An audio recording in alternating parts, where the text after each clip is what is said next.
વિદ્યાર્થી મિત્રો, પ્રથમ ક્રમ, શૂન્ય ક્રમ અને વેગ અચળાંક આની ચર્ચા આપણે કરી ચૂક્યા. હવે થોડા સ્વાધ્યાયના દાખલા ગણીએ. જો મિત્રો, બુકમાં સ્વાધ્યાય ખોલવાનું રકમ બધી હું લખીશ તો તમારે ટાઈમ વધારે વપરાશે અને વારે ઘડીએ ગોળ ભૂલો જોવું પડશે. એટલે તમે રકમ જોતા રહેજો, હું તમને ગણાવતો રહીશ. સ્વાધ્યાયનો દાખલા નંબર 1. પહેલા દાખલાની અંદર તમારે પ્રક્રિયા ક્રમ અને વેગ અચળાંક કેના પરિમાણ લખવાના છે. પરિમાણ એટલે એક મેં તમને ગયા લેક્ચરમાં એક રીત આની શીખવાડી. તેમ છતાં ફરીથી એકવાર સ્વાધ્યાયમાં ટોટલ આના 4 દાખલા છે. તો 4 ને બરોબર સમજી લઈએ. એમાંથી 2 ગણાઈશ, 2 તમારે સ્વપ્રયત્ન ગણવાના અથવા આ રીતના તમને 2 દાખલા હું બોર્ડ ઉપર મૂકું છું. ફરીથી તમે સ્વાધ્યાયના 4 જાતે ગણી લેજો. ચલો સ્ટાર્ટ. પહેલું CH3COOH CH4 વત્તા CO2 આવું કોઈ બી સમીકરણ આપ્યું. સમીકરણ સાથે આપણે કોઈ લેવા દેવા નથી. એટલે હવે બીજી વાર સમજી લેજો, સમીકરણ તમારે જોવાનું નથી. જોવાનું શું એ કહીએ. વેગ બરાબર કે CH3COOH ઉપર ઘાત 2. 2 ઘાત ખાસ એને જ આપણે ધ્યાનમાં રાખો. એટલે આપણે સમીકરણમાં કંઈ જોવાનું નહીં. આ વેગ લખ્યો અને આ બરાબર કરીને લખ્યું એ ચેક કરો. હવે ઘાતાંક જુઓ કેટલો 2. તો આનો અર્થ થઈ જાય પ્રક્રિયા ક્રમ બરાબર 2. ઘાટનું નક્કી થઈ ગયું. હવે તમારે શું કરવાનું? બે પ્રશ્નો છે. જો એક પ્રક્રિયા ક્રમ નક્કી કરો અને બીજું વેગ અચળાંક કે નું પરિમાણ લખો. તો પરિમાણ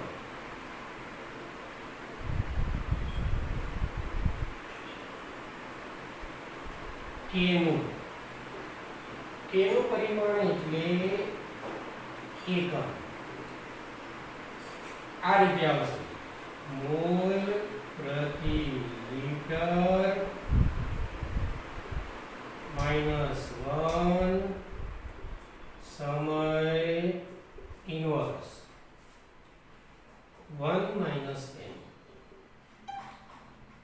આ મેન સૂત્ર છે. n બરાબર કેટલા મૂકવાના? તો n બરાબર પ્રક્રિયા ક્રમ જેટલા. પ્રક્રિયા ક્રમ કેટલો? 2. તો મૂકી દો. તો આનો જવાબ શું આવશે? મોલ પ્રતિ લિટર 1 - 2 સમય ઇન્વર્સ. સમયમાં જે આપ્યો હોય સેકન્ડ, મિનિટ, કલાક, વર્ષ, ગમે. તો હવે શું થાય? તો મોલ પ્રતિ લિટર 1 - 2 એટલે -1 સમય ઇન્વર્સ. તો આ એક દાખલો થઈ ગયો. ચલો બીજો એક ચેક કરી લઈએ. આવો જ. હવે મેં તમને હમણાં જ કીધું હતું આપણે સમીકરણ સાથે લેવા દેવા નથી.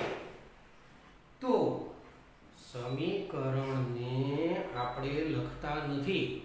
સીધું પ્રક્રિયા વેગ બરાબર શું છે એને લખીશું. તો એવું લખીએ, પ્રક્રિયા વેગ બરાબર કે,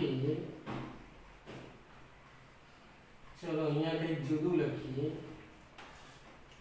h + નો સ્ક્વેર br માઇનસ આવું લખીએ. આમાં થોડું એક્સ્ટ્રા છે, જે તમારે સ્વાધ્યાયના 4 પ્રશ્નો છે એમાં તો બધું ઈઝી છે, પણ થોડું આ લખીએ. થોડું ચલો વધારે કરીએ તો અહીંયા 1/2 કરી નાખીએ. તો હવે જો તમે H ની સાપેક્ષે પ્રક્રિયા ક્રમ બરાબર 2, Br ની સાપેક્ષે પ્રક્રિયા ક્રમ બરાબર અડધો, તો કુલ પ્રક્રિયા ક્રમ બરાબર 2 + 1/2 2.5. હવે તમે k નું પરિમાણ, k નું એકમ, એના માટે આ સૂત્ર છે.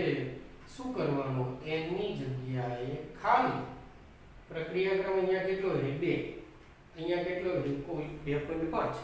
તો શું કરવાનું? યાદ કરો, n ની જગ્યાએ ખાલી તમારે 2 જ મૂકવાના છે. તો પછી સીધો જ જવાબ લખી દઈએ, મોલ પ્રતિ લિટર 1 - જોઈ લો, n ની જગ્યાએ 2 હતા તો અહીંયા શું આવશે? 2.5. અને સમયમાં ગમે તે સમય ઇન્વર્સ મોલ પ્રતિ લિટર n 1 - 2.5 એટલે -1.5 સમય ઇન્વર્સ. તો આ તમારો સ્વાધ્યાયનો પહેલો પ્રશ્ન, જેની ચર્ચા અગાઉ કરી હતી. કદાચ તમે ભૂલી ગયા હોય તો ફરી એકવાર તમારા માટે આ ચાલુ કરી દીધું. હવે આગળ વધીએ સ્વાધ્યાયના બીજા પ્રશ્ન તરફ. ધીમે ધીમે આગળ વધીએ.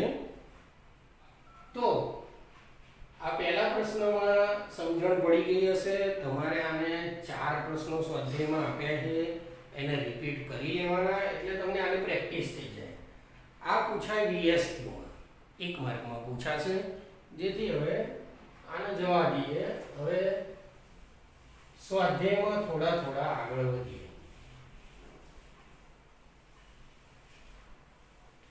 જેટલા પ્રશ્નો કે જે બાબતો હું કહું એ જ પૂછાશે, એટલે તમે ચિંતા ના કરતા. ચલો બીજો પ્રશ્ન. બીજા પ્રશ્નમાં આ રીતે એક સમીકરણ છે, 2a + b અને સામે a2. થોડું નીચે બીજો દાખલો, 2a + b સામે a2. k બરાબર 2.0 અને 10 ની -6. k બરાબર 2 × 10 ની -6. એકમ આપેલો છે મોલની -2, લીટરની -2, મોલ -2 લીટર 2 સેકન્ડ ઇન્વર્સ. હવે પહેલી વસ્તુ તો એ કે આમાં તમારે શું કરવાનું એ તો છે જ. એ સિવાય એક પ્રશ્ન થાય મગજમાં કે આમાં પ્રક્રિયા ક્રમ પૂછ્યો હોય તો શું આવે. હવે પ્રક્રિયા ક્રમ તમે ચેક કરી લો. એકદમ સિમ્પલ રીત શીખવાડીએ. મૂળની ઉપર મૂળ લખ્યું એની ઉપર માઈનસમાં જેટલી ઘાત હોય એનાથી એક વધારે મોકલી દેવાની. -2 તો પ્રક્રિયા ક્રમ કેટલો થશે? 3 થશે. -1 તો કેટલો થશે? 2 થશે. એ રીતે તમારે કરી દેવાનું.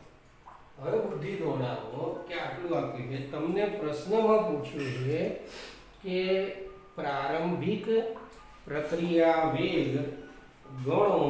તો પ્રારંભિક પ્રક્રિયા વેગ ગણવો હોય તો તમારે શું કરવું પડે? પહેલા તો પ્રક્રિયા ક્રમને ચેક કરી લેજો.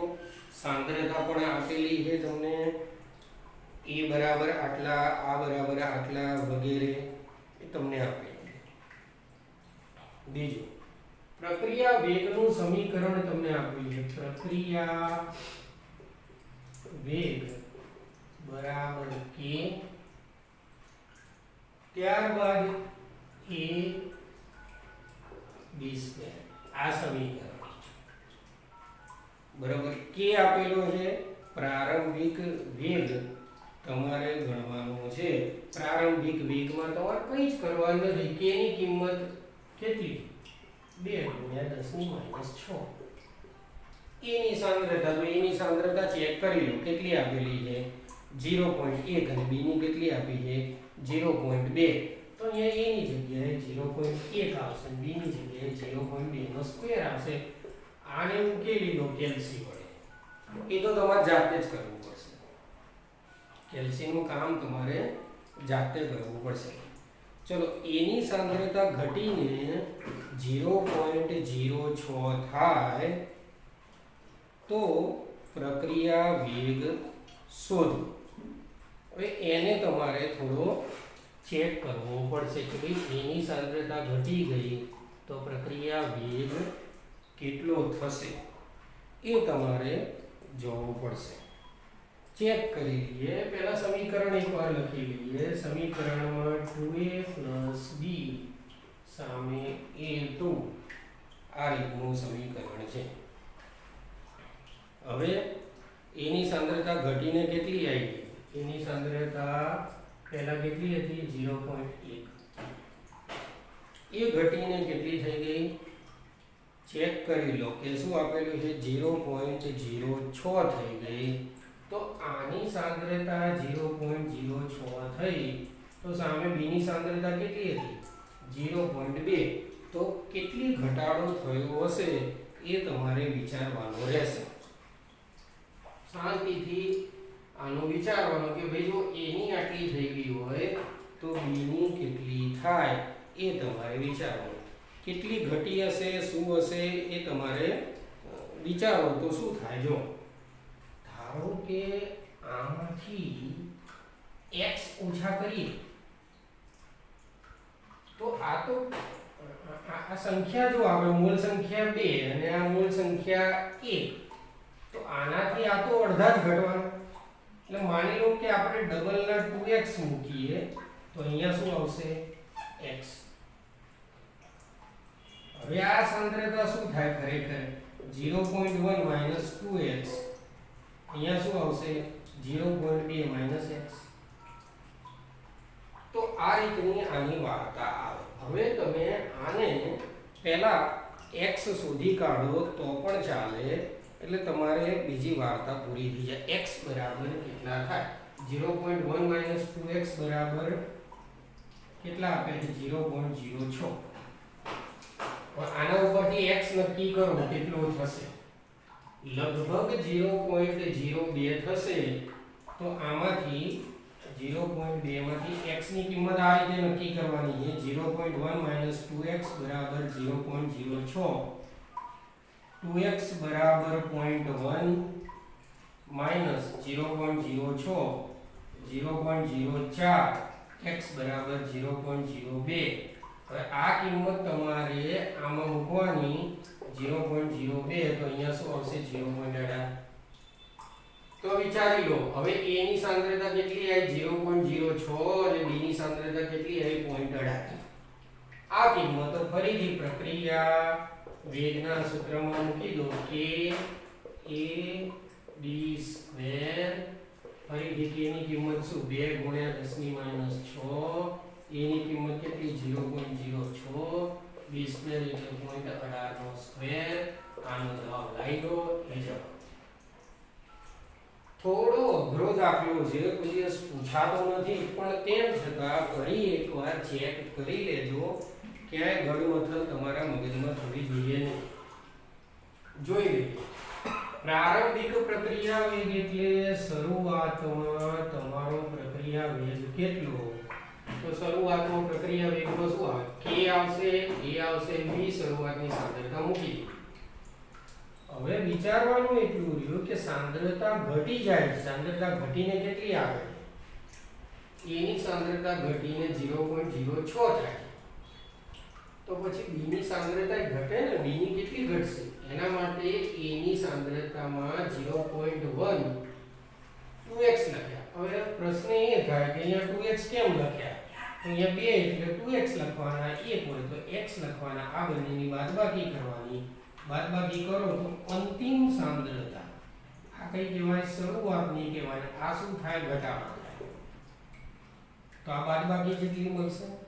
પણ આની આ બાદબાકીની કિંમત તો તમને 0.06 આપેલી છે. તો આને સમીકરણ બનાવી દીધું આવું આપણે. સમીકરણની મદદથી આપણે x શોધી કાઢો. આ x ની કિંમત આપણે મૂકી દીધી આમાં. તો b ની સાંદ્રતા કેટલી આવી? 0.18. પછી તો આ સૂત્ર હતું, આ સૂત્રમાં કિંમત મૂકી દો, જવાબ આવી જશે. તો આ રીતે તમારે દાખલા નંબર 2 થાય. આના જેવા દાખલા કદાચ પૂછી શકે તમને. ધારો કે a ની સાંદ્રતાના બદલે b ની આપી હોત તો b ની સાંદ્રતા માની લો x લઈએ તો આ 2x લઈએ તો b ની સાંદ્રતા ઉપરથી x શોધવાનું, પછી 2x શોધવાનું. તો આ રીતે તમારે આ દાખલો થાય. એટલે બીજો દાખલો થોડો અઘરો પડશે, બરોબર, પણ લગભગ નહીં પૂછાતો, એટલે તમારે કોઈ ચિંતા નહીં. ચલો હવે દાખલા નંબર 3 બીજો દાખલાની પ્રેક્ટિસ કરજો. ત્રીજો દાખલો બહુ સહેલો છે. કે લખ્યું છે NH3 ના વિઘટનની પ્રક્રિયા. આને બહુ જ ધ્યાન રાખજો. વિઘટનની પ્રક્રિયા તમને આવડવી જોઈએ. દાખલા નંબર 3 NH3 નું વિઘટન. twice NH3 N2 plus 3H2. હવે વિચારી લેજો કે આની અંદર શૂન્ય ક્રમની પ્રક્રિયા લખી છે અને શૂન્ય ક્રમની લખ્યું હોય ને તો જવાબ તમને શીખવાડી દઈશ 1 જ મિનિટમાં. જવાબ નક્કી છે, જવાબની શોર્ટકટ કી એ પણ ખબર છે. પણ તેમ છતાં આપણે શું કરીશું? આપણે એક કામ કરીશું કે આને આપણે દાખલો ગણીશું અને શોર્ટકટ કી શીખવાડીશું. ચલો k બરાબર આપેલું છે 2.5 × 10⁻⁴. k 2.5 10⁻⁴. એકમ પ્રક્રિયા ક્રમ શૂન્ય ક્રમ. તો એકમ યાદ કરો, હમણાં જ સૂત્ર શીખવાડ્યું હતું, યાદ દર વખતે શીખવાડવાનું. મોલ પ્રતિ લિટર 1 - n. n ની જગ્યાએ કેટલા? 0. 0 તો 1 સેકન્ડ. હવે જો k આપી દીધો હોય ને તો જવાબ સિમ્પલ થઈ જાય. તમને એમ પૂછ્યું NH3 ના વિઘટનનો દર, N2 ના ઉત્પાદનનો દર, કે આ કે તે ગમે તે. પહેલું લઈએ NH3 ના વિઘટનનો દર. તો પહેલા શીખવાડી દીધું 1/2 d NH3/dt is equal to k. બે પેલી બાજુ લઈ જાઓ.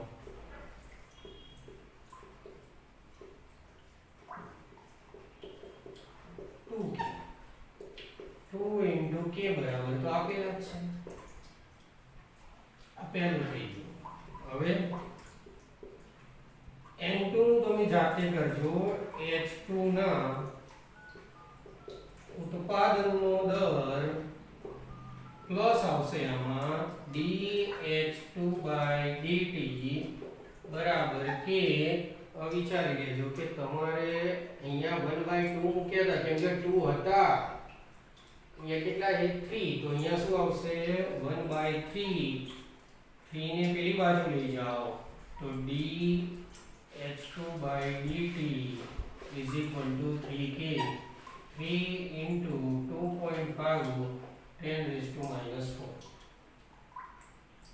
એકમ પ્રક્રિયા વેગનો લખી નાખવાનો જે આવતો હોય એ, બરોબર. પ્રક્રિયા વેગનો એકમ શું આવશે? તો અત્યારે તો શૂન્ય ક્રમની પ્રક્રિયા છે, એનું એ જ આવશે. આનો આ જ એકમ અહીંયા આવશે, એનું એ જ એકમ અહીંયા આવશે. હવે N2 નું એ જ રીતે કરવાનું આવશે.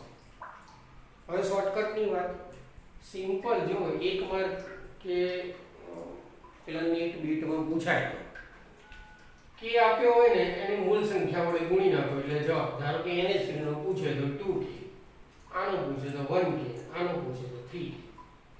આ એનો જવાબ. તો આ સિમ્પલ રીત છે. આ તો દાખલો ગણવો પડે, બાકી રીત સિમ્પલ છે. ચોથો દાખલો તમને પહેલો દાખલો ગણાયો છે એ પ્રમાણે આવડી જશે. પાંચમો ઠીક છે.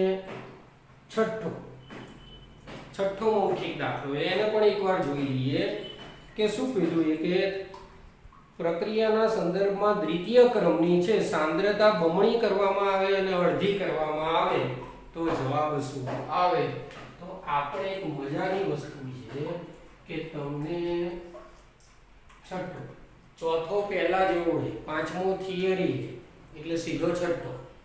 છઠ્ઠામાં જો દ્વિતીય ક્રમ માટે પ્રક્રિયા ક્રમ = 2.